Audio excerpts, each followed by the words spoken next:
Hello, Kings fans. Hello, longtime Kings fans, to a special edition of LA Kings Legend Series. My name is Jeff Moeller, and our special guest today is a Hockey Hall of Famer, Brian Kilrea, who joins us from his home in Ottawa. Brian, Coach, thanks for joining us. My pleasure. Thanks very much. Absolutely. Thank you.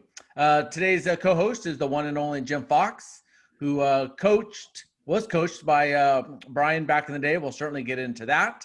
In addition to Brian's resume as a member of the Hockey Hall of Fame, Brian is an original King, an LA King in 1967. He is the one and only King who has the distinction of scoring the first goal in LA Kings history, and he went on to a very long and successful coaching career. And Coach, is this your Zoom introduction? Is this your first video chat ever? It is, and if there's any problems, I'm going to have to call my daughter in to straighten it out for us. Well, it only took 86 years, so we're glad to have you here on the video. And of course, we saw Coach at the 50th anniversary a couple years ago at Staples Center in downtown Los Angeles. And Foxy, was that the last time that you saw Coach? And also, I know that this is a thrill for you as well to catch up with Killer. Yeah, it certainly is, Jeff. Yeah, that was the last time I saw Killer and his wife, Judy. Great weekend. You guys, the staff of the Kings, of course, my wife, Susie, was part of helping out and organizing and get everything going. But that was very special to have everyone come back. And, of course, it's more special now that the Kings have had some success, at least back then. And you put it all together, and then you can tie the knot from 1967 all the way to the present time. And just a great, great weekend. And Brian and I and Judy and Susie were able to spend some time after the weekend and spend a little time around Los Angeles. So it was a great visit. Well, Coach, your time in Los Angeles was brief. It was one season, but take us a little first, Jimmy, and then Coach, how you guys got to know each other. When and how that relationship developed. Well, I was coach and manager of the Ottawa 67s, and Jimmy, being the best player in Ontario at that time, was drafted first by Windsor. Well, he went to Windsor, and it didn't work out. He went back to North Bay.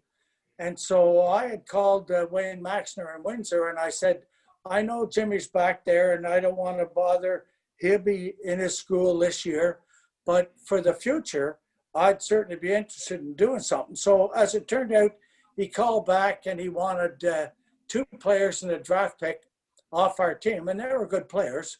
And anyway, I said, fine, but Wayne was good about it, but I had a friend up in Sudbury. He lived in Coniston, matter of fact, Jerry Foley, and he had told me all about Jimmy Fox and how great he was and what his strengths were and how he just wanted to win, play hockey, and great family. So I had made the deal, and so as it turned out, the deal I made was I couldn't get Jimmy till the next year.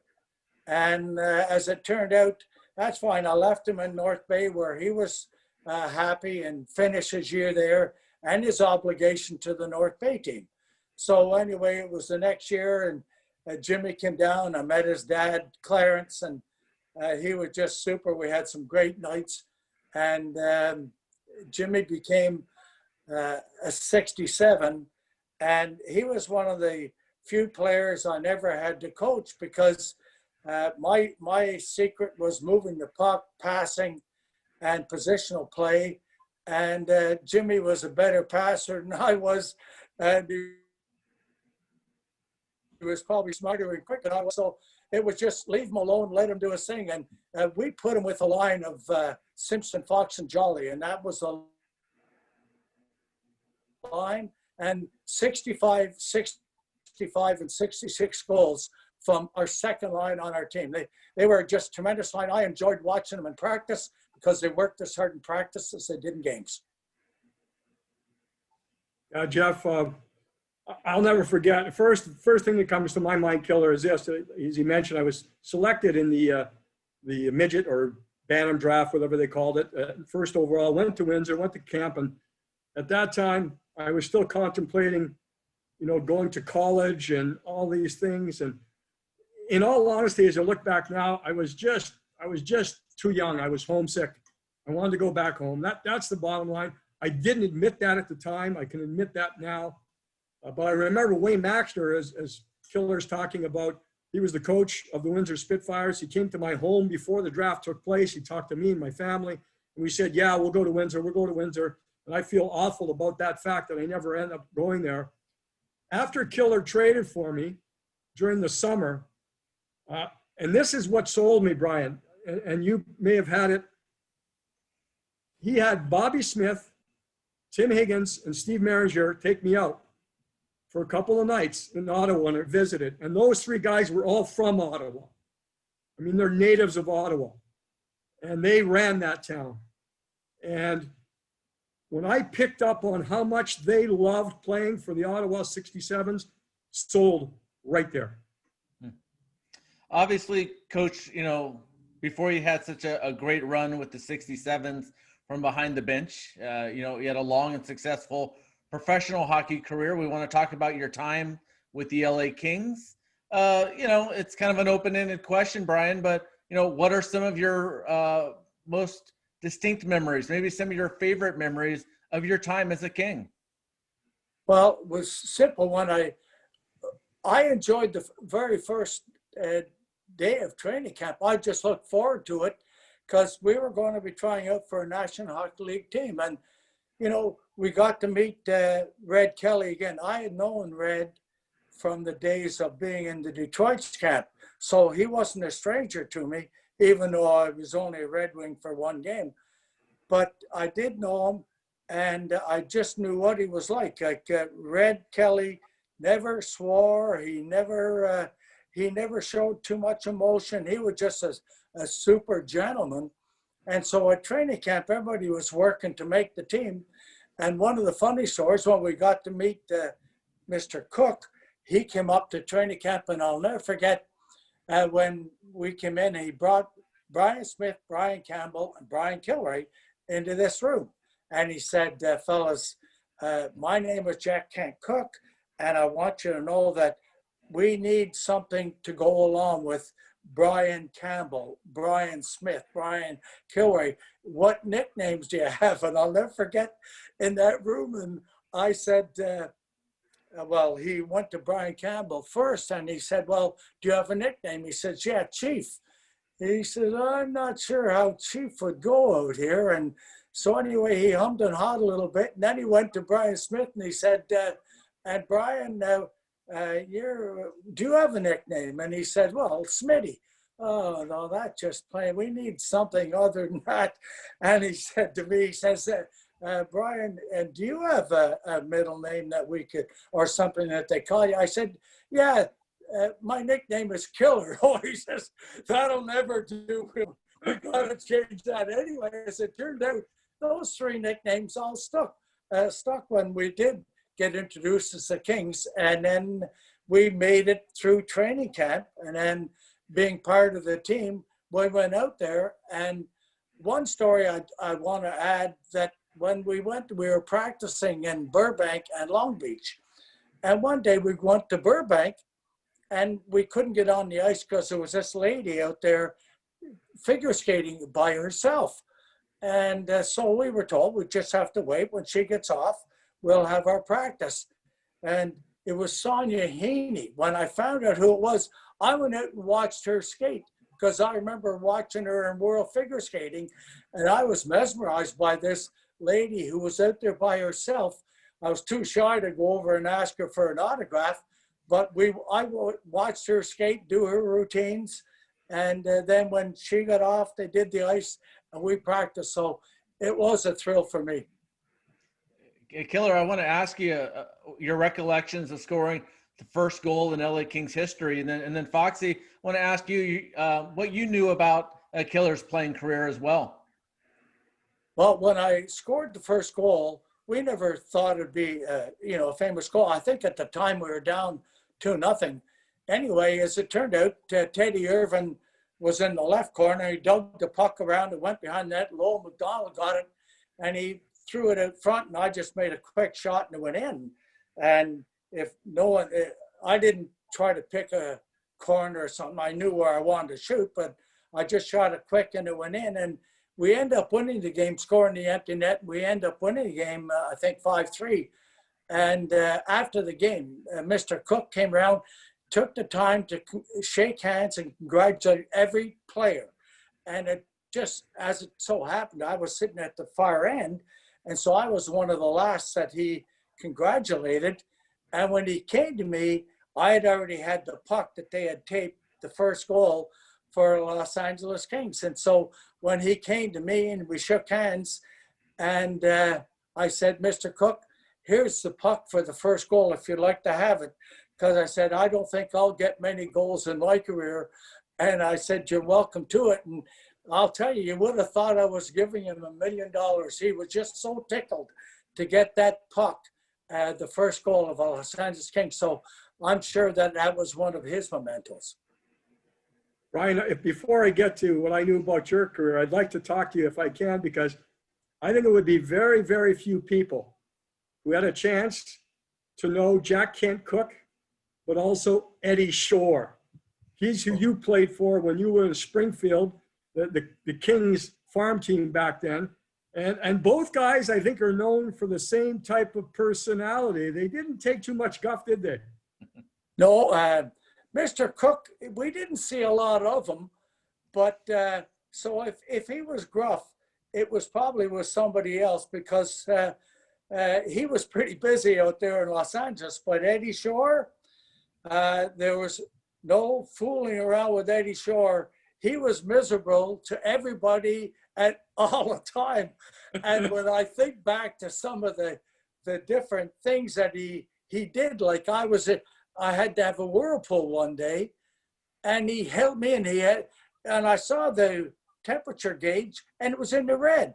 And I was trying to get out because it was so hot, and he was holding me in. And so he was holding me in. I said, Mr. Shore, I can't take it. It's burning me. And he was holding me in there, and all of a sudden I got sick in the water, and he let go, and he said, you have no guts. And he walked away. And here I was, I got out, and I had to lay down, and I was just exhausted.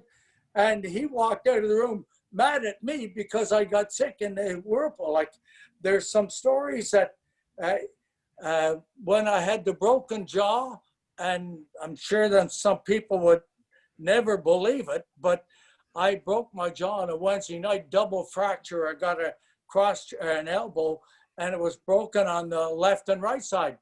And they couldn't set it Wednesday night. They had to wait for the swelling to get out Thursday. And so anyway, they wired me up. And then on Saturday morning, they put a plaster head around me, both sides, to protect my head. And the doctor came in and said, Mr. Shore said for you to go to the rink on the way home. So what I did on the way home, I had to go to the rink. He told me to get my equipment on, get on the ice, go and run into Pat Egan to see if I could absorb pain. I had to run into Pat Egan twice, left side, right side, to see if I could absorb pain. I said, yeah, I could feel pain here. He said, you'll be all right if you sit back and visualize. And that was his words. I played that night with this plaster head on. So anyway, yes, he was a kind gentleman. If on a serious note, Killer, was that not the start of the Players Association, and because of the dealings with Eddie Shore? It was, and I was the first guy. I was threatened by Clarence Campbell. When we went on strike, Clarence Campbell called me at my home, and I could mention his name back then because it was Judy, my wife, who took the phone call from Clarence Campbell. And she said, Brian, Clarence Campbell wants you on the phone. And so anyway, I got on the phone. Yes, Mr. Campbell. He said, if you don't get those players back on the ice tomorrow, because we've been off for 4 days, this was the 5th coming up. He says, you'll never play a game the rest of your career. And I, instead of being scared, I got mad. And I said, if you hadn't been using Eddie Shore for all these years as a threat to some of your players, I wouldn't be in this position now. He hung up on me. I went down the next day. We got Eagleson. And he called, Eagleson got it straightened out, and he called Clarence Campbell and told him, I'll attack your contract next if you try to send any help down to Springfield. We had a vote when we were in Los Angeles the next year, and I became a representative. And it was Terry Sawchuk that came to me and said, Killer, you had enough last year. Why don't you let me? They can't send me anywhere. I was their number one pick and best goalie in hockey ever. And so Terry Sawchuk and I were the two representatives for Los Angeles Kings, which started the Players Association, because we had a meeting in Chicago later on that year, early in the year, and that was the forming of the Players Association.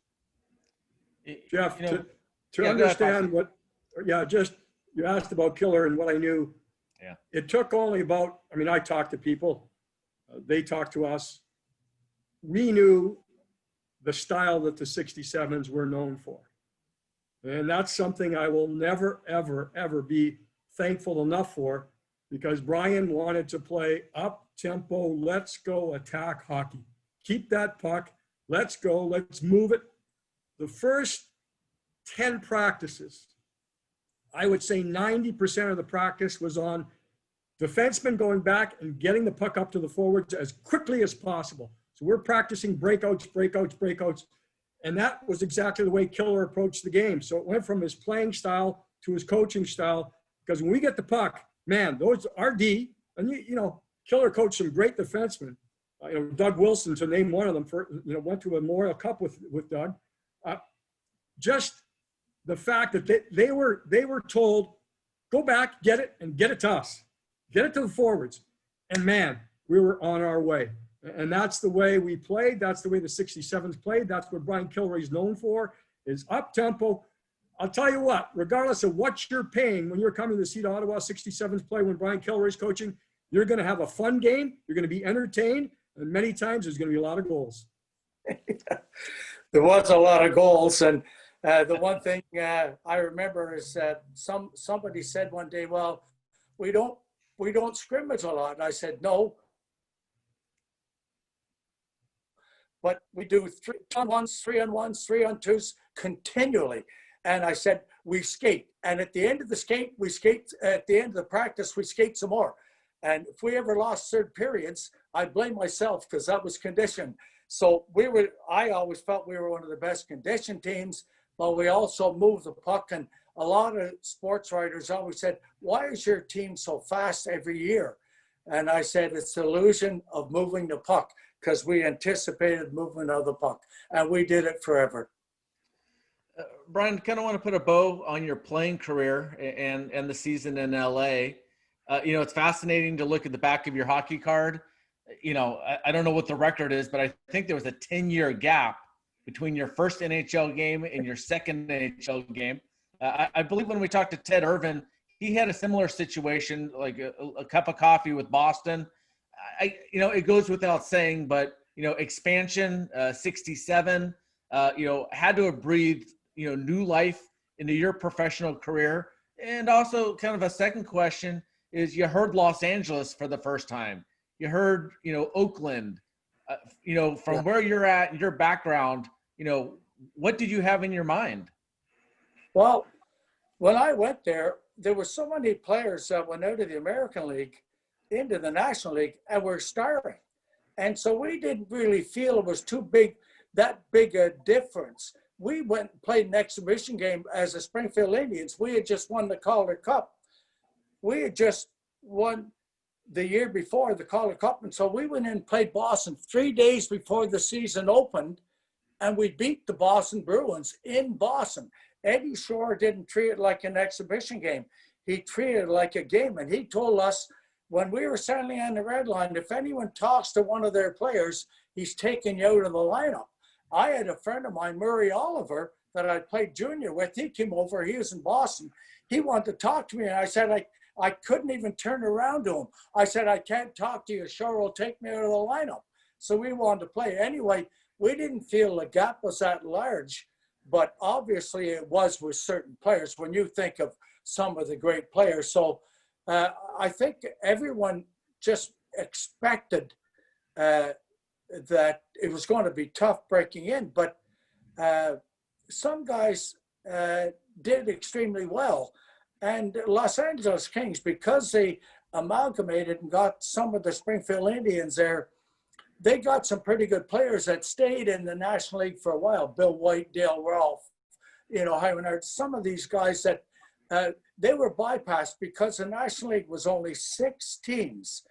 And when you think for how long there was only 6 teams in the National League, and Teddy Irvin was right. He was in Boston. He could have been in the National League. He was a big, strong guy on that left wing. So when you think of every year you go to training camp, they would maybe change 1 or 2 players. I mean, Montreal Canadiens, Larry Robinson come out. He was go down 3 years or 2 years in Nova Scotia, learn a game. It was a tough league to crack. And so a lot of players got down in the American League and even sometimes the International League. And they had to fight their way out of it. And so to fight your way out of it, to get a chance to play with expansion, that's why you saw so many players come up and excel. And finally, turn it to Foxy, but Los Angeles, California, you had to have a certain, vision or stereotype of what hockey out west would be. And, as it turns out, it's been Foxy's hockey home for now 40 years. Well, it was your lucky game because he was a super individual. And I always said, I'd like to see him come back and coach because he was the guy that everyone would respect. He just did everything. He worked as hard in practice as he did in games. And, but I'll tell you one story about Los Angeles. When I got out there, I had trouble with the heat. I just had trouble with the moisture and the heat. And couldn't even get out of the car when my wife went in to look at apartments. I said, if you like it, we'll stay. Anyway, I'm probably the only dumb guy that ever asked to be sent back to the American Hockey League. I went to Red Kelly on the steps and Mr. Cook, and I said, I'm not really having fun. I just don't enjoy it. And if you need help, I'd come back. But I said, if you wouldn't mind, I'd prefer to go back to the American League. And there was another reason. My mom and dad were elderly and they were in poor health, and I wanted to be closer to them by being at the farm team in Springfield. So that was a twofold, but it was my decision, and it probably wasn't the right one for Brian Kilrea at the time, but it was, I had to satisfy myself. Foxy, when you were playing for Coach, where was he at in terms of being a coach?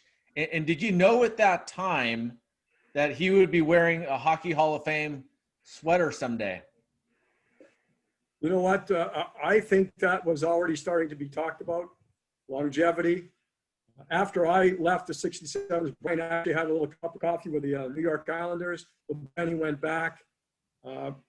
It's just, I was going over some numbers the other day, Jeff, and incredible. Like in junior hockey, right? You usually have a turnover because you age out. You can only play until you're 20. So there's a constant, turnaround of what's going on and who's going to be in your lineup. And yes, you have a strong team one year, but then you're going to have some downtimes. 84 and 99 Memorial Cup for Brian, 21 times either first or second in the regular season divisional standings.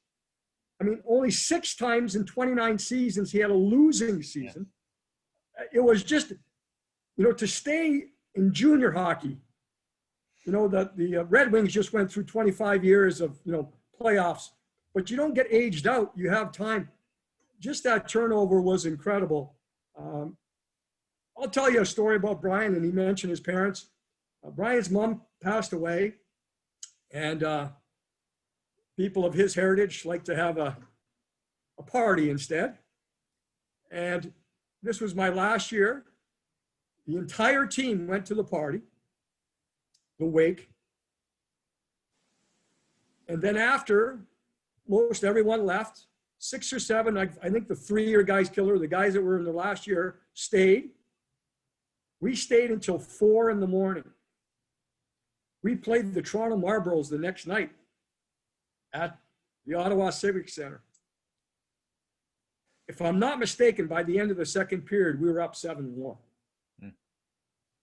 That's the type of guy Killer was. I mean, he's embedded in Ottawa.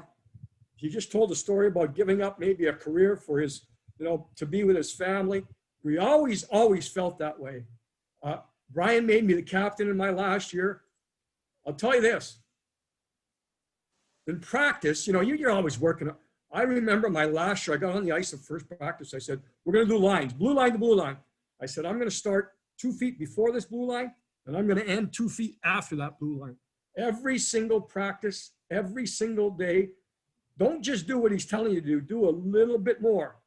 And then the thing in my career I'm most proud of, anything I've done in sports, my last year junior, preseason, regular season, playoff, I scored at least 1 point in every game. So, and there were some preseason games I know Killer didn't want to play us because you're playing, some teams and they're just, back in junior hockey in those days, it got a little rough and it got a little tough and you got to protect your stars sometimes. But I'll never, ever forget that. Just trying to be there every single day, every single game. And for me, that was very important in my last year. Brian, how much is the X's and O's and how much is it just, the personal touch, what Jim just talked about there, the head coaching job, obviously it has certain responsibilities and certain duties, but how much do you keep in the back of your mind when you're a coach that you're molding young men? And obviously, it's got to be a thrill all these years later to hear those stories, those distinct recollections. Well, you have to remember when you draft those boys and you get them into Ottawa, you promise their families that you'll look after them on and off the ice. Sure, I knew what I could do on the ice, but we have to make sure they grow up proper, respect the police department, respect other people. We're one of the few teams ever that would clean the dressing room on an away game. We cleaned our bus every trip when we came back.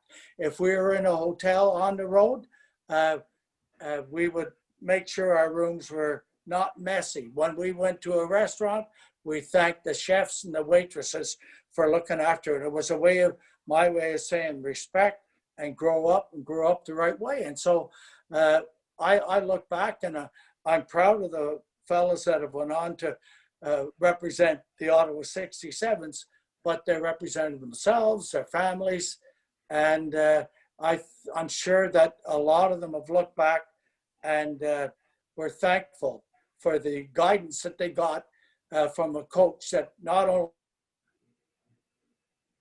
on the ice, but it was important off ice.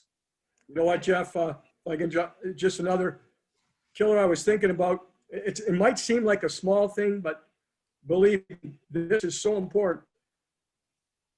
Going into the regular season of my last year, again, Killer, he names me captain, but then the guys that are in the last year anyway, we had a buddy who played on our team for a couple of years, Jerry Morrison. And, we were improving every year. And in our last year, he was not able to make the team. He just wasn't able to make it. We had a real good squad our last year. And Killer has to cut Jerry. And, he's a good friend of ours. And, it doesn't happen too often where you play a couple of years and then you get cut, usually. But we had a real strong team. And I'll never forget, Killer calls me after practice. He says, I just told Jerry that he's not going to be with us this year. He hands me $200. We took the entire team out for pizzas and had a chance to say goodbye to a friend. And that's a little thought that goes a long way. Yeah, that's a great story, Jim. Brian, you mentioned the name Larry Robinson earlier. Larry's obviously a good friend of Jim, a former Kings player, former Kings head coach. And I remember when he was the head coach here, he would talk about how it just tore him inside just to go tell a player he's not playing that night. I remember him saying how it was just hard for him to just go over to the stall and say, not sorry, but not tonight. Brian, how do you balance that as a coach you're so ingrained, you're so invested in these young men. You made promises to the family, and yet not everyone's going to be a star. Not everyone's going to reach that goal that they might have set forth themselves. Is that one of the most challenging aspects of being a coach? It's the toughest part about being a coach. First off, training camp is the toughest because now you've got kids that have trained all summer to come down. And in 4 days, and I would always pre-warn them, you've got 4 days to make the team, but on my side, I've got 4 days to pick a team. And so I would tell them, when you come to camp, try to be in the best condition you can be in because it's very cold and it's very tough. And so as it turns out, every year when I took over, I cut every player. I didn't put his name on a board. I didn't have somebody else do it. I brought them in the room, thanked them for coming down, told them I had my chief scout there, tell them where maybe you could go. We've called different teams saying he could be on the loose, and we try to get them placed. So when they walked out of our room, they still had respect for our organization. And if it was a young player, he could come back the following season. But when you have to go to a player, once you pick your team and you're playing, I know that you have 21 players, sometimes 22. So you might have had 1 or 2 players. Now you always have sickness and you also have injuries, but there's always that time that you have to come down and say, but you don't do it the night of the game. You do it the day before. The same when you're telling a goalie, if you're going to play tomorrow night. And I tell the kids, I said, unless somebody comes in sick, you're not playing tomorrow night. I just didn't want to come down and be meeting the players or not seeing a sweat around. I'd like to do it the day before. And I think that gained us some with the players because it wasn't a total embarrassment. They didn't have to come down at the same time. They come down, they're still part of the team. If we were going on a road trip after, they're with us. And I always tried to get them in, especially if that player might not have been in the lineup in Ottawa, but if we were going into his hometown, whether it be Kitchener, Oshawa, London, I always put him in the lineup because I knew he'd have his family there and friends there, and you wouldn't want to embarrass him, especially in his hometown. You know what? The most important thing that Brian ever helped me with was not on the ice. Going from my second year to my third year, I like the donuts and ice cream pillar, right? A little bit.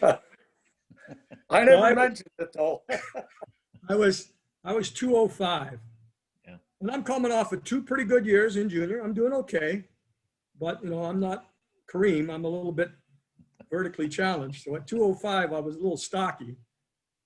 And Killer called me over one night and he just said, Jim, he's talking to agents and scouts, and he says, you're going into your last year here. He says, you have to show commitment. They know what you can do on the ice. You have to lose weight. You have to lose some weight here. If you don't do that, no matter what you do on the ice, that's kind of a mark against you because you're showing you're not committed enough. Well, I lost 30 pounds in 30 days. I went and ran the halls at the high school. I ran to Killer's house. We go downstairs and watch a little bit of a Dodger game every once in a while. But I would have 2 bacon and tomato sandwiches every day. That's it. And I lost 30 pounds in 30 days. And my next year, when I went back, that was the reason I was able to be drafted where I was. It had nothing to do with, where your wingers are or what's going on. It just had to do, you got to show people that you want it. And when I was able to do that and understand that, I was able to get drafted to the Kings. As we look to wrap things up, you've mentioned the Dodgers, I think, a couple times. If Brian wasn't a hockey guru, it sounds like he might have gotten some things accomplished on the baseball diamond. Talk a little Dodgers baseball. As we talk here, as we record, World Series Game 1 is upon us. So we will know the results by the time our fans are watching this. But Brian, Foxy, talk a little bit about Dodger baseball and what you like. Well, I was a Dodger fan growing up. I remember the Dodgers when they were in Ebbets Field, and Don Newcomb, Roy Campanella, Gil Hodges, Junior Gilliam, Pee Wee Reese, Cox, Fernandez, Duke Snyder in center, Carl Ferrello. They lost Clemente because they protected Ferrello in the expansion. And they even got Andy Pafko on a trade for left field. They had a preacher row, I think, won about 15 or 16 games. Don Newcomb was a big star in those days, but the greatest pitcher of all was Sandy Koufax. He was just coming into it. And I've been a Sandy Koufax admirer for years and years. I'll never forget, my dad had this old 47 Dodge, but had the greatest radio in the world. And I'd go out and I'd get the Los Angeles Dodgers on the radio, the ball games, listen to Vince Scully, and I listened. And I remember the one night Sandy, I think he struck out about 18, got a no-hitter. I came running in, woke my mom and dad up at about 2 in the morning, and I said, Sandy Koufax just got another no-hitter, and he struck out 18. My dad says, oh, that's good. You know, he didn't give me a hang or anything. And then I went to bed happy as a pig in dirt. But I've been a Dodger fan for years and years. But I want to say one thing. We did, going back to hockey, not overlooking the Dodgers, but Jack Kent Cook invited us and the Lakers out to his house one night for a get-together. And Kareem, as Jimmy mentioned, but there was Elgin Baylor and Jerry West. And boy, were they big guys, but they were so humble and so polite. And we were mingling and talking to different players. That was highlights, meeting those players, and then thinking back to the Dodgers moving from Evansville to Los Angeles. So, yeah, I've got a lot of history with Los Angeles and a lot of pride with the Dodgers and the Kings. You know, Jeff, the Dodgers AAA club was in Montreal for a long time, the Royals. And that was one of the stations we were able to pick up growing up in Ontario, radio stations, you know, the old transistor radio. So back in the, the mid to late 60s is when I really started getting into baseball and was able to actually follow the Dodgers to be, so to speak, as they were getting groomed in AAA baseball. And then because I was the only person in town after we won the 2014 Stanley Cup, we had a Kings night at Dodger Stadium, and I was asked to throw the first pitch at Dodger Stadium. So, Killer, you see this, go to the front of the mound. I went right to that rubber. I hadn't thrown a ball in a long time, and I didn't practice. I didn't do anything. And everyone says, don't throw it in the dirt. Do not throw it in the dirt. So I hit the catcher about 3 feet above his head. He had to extend his hand, and I threw one in there. I said, that's my Dodger memory, just being on the field at Dodger Stadium. Well, if Kareem was at the plate, it would have been called a strike, I'm sure. Yeah, that's right. Exactly. Gentlemen, awesome. Great stuff. Great catching up. Brian, we could talk to you all day, all night about hockey. Turns out baseball as well. But obviously, it was a great honor for us to welcome you, your wife, to Los Angeles for the 50th anniversary. We thank you for your obvious commitment to the game. And even though you were with the Kings briefly, we haven't forgotten you, have we, Foxy? Not at all. Hall of Famer. Yeah. Well, you have to remember, too, I'm so proud and thankful that everything worked out, but I had the chance to go out there and spend a couple of extra days with Jimmy and Susie. But Los Angeles still spot in my heart. Absolutely. Well said. Thank you, gentlemen. Thank you again. And thank you to our fans for watching the latest installment of the LA Kings Legend Series. We will see you soon. Stay safe.